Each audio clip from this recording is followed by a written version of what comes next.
For this week's Sunday conversation, we got to catch up with a Whitefish native and U.S. Olympic freestyle skier in Maggie Voisin. She's coming off an injury, but in the meantime, she's been up to some pretty cool stuff. Let's touch on where you're at right now and just Yeah, kind of the progression till now, leading up to just hanging out in Missoula. back in July, I was able to ski park for the first time since like March, since I competed in Norway at the X Games there. Super exciting, and I had a really fun trip, but unfortunately, like our second to last day, I just had a silly crash, tweaked my knee a little bit. Found out like a week or so later that I needed to get surgery. So I'm about 2 months out from surgery right now and just kind of grinding. Started doing PT again, back in the gym, really just focusing on my strength, and hopefully I'll be skiing by the new year. So that's the plan. So got just trying to keep the body healthy and happy, and that's the goal. Obviously, touching on the big thing, your new ski edit, it was awesome. A little short 5-minute project. But I remember last time we talked, you said you wanted to get into ski editing and stuff like that. I guess, can you just touch on the process Yeah. of doing that? I originally started filming in 2019, but then I hurt, got my ACL surgery last year. So that kind of halted it. And we decided to make it a 2-year project. So this season, when I got back to competing and on my skis, basically in between contests, I would go on ski trips or I would hire a filmer to film me for a day at Park City. And we just kind of made it happen. And it was a crazy experience. If you haven't seen my edit Swift Current, and you know who I am, you generally would see me in the park, skiing like all the man-made features, but majority of it is all backcountry skiing, and that's another side of skiing, something I'm super passionate about.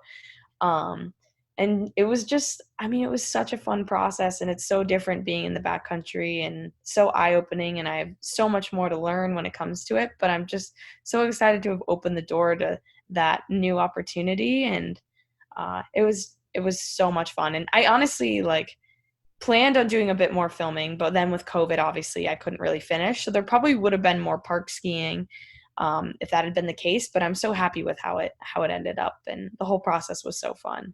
You got into the sport when you were really young, and you got to grow with people that were similar to your age, like Darian Stevens Yeah. and whatnot, and other people like that. But as you've gotten older, how have you gone through the ski industry, and has it changed much for you? Have you always kind of felt like you were included with the other people, or did you always kind of feel like the young kid at certain events? No, that's a really awesome question.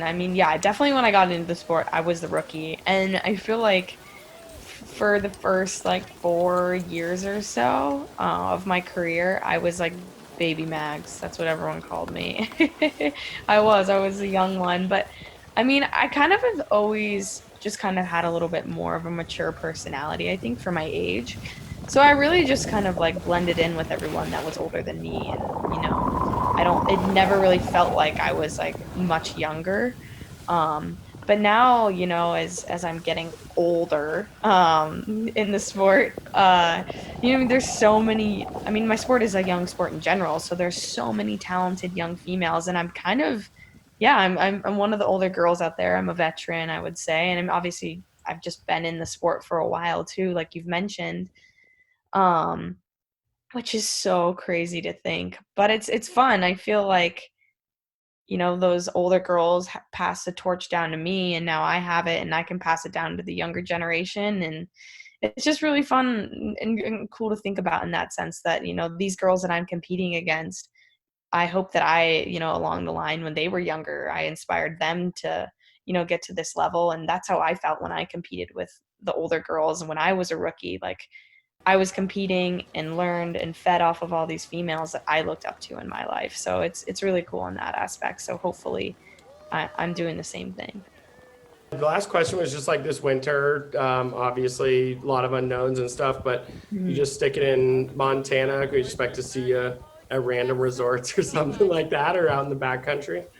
Yeah, as of right now, just with my knee, my main focus is to get back on my skis. I don't know exactly what that looks like for my season right away. And, my goal right now is obviously the Olympics in 2022. So I just want to stay as healthy as possible in regards to just the future. So, as of right now, yeah, I'm just kicking it in Montana. I'm sure I'll go back to Park City once I can ski, but If I'm not competing and just kind of skiing and just kind of, getting back on my feet, then I'll definitely be in Montana, probably up in Whitefish mostly because that's home, and I love when I can rip the home resort.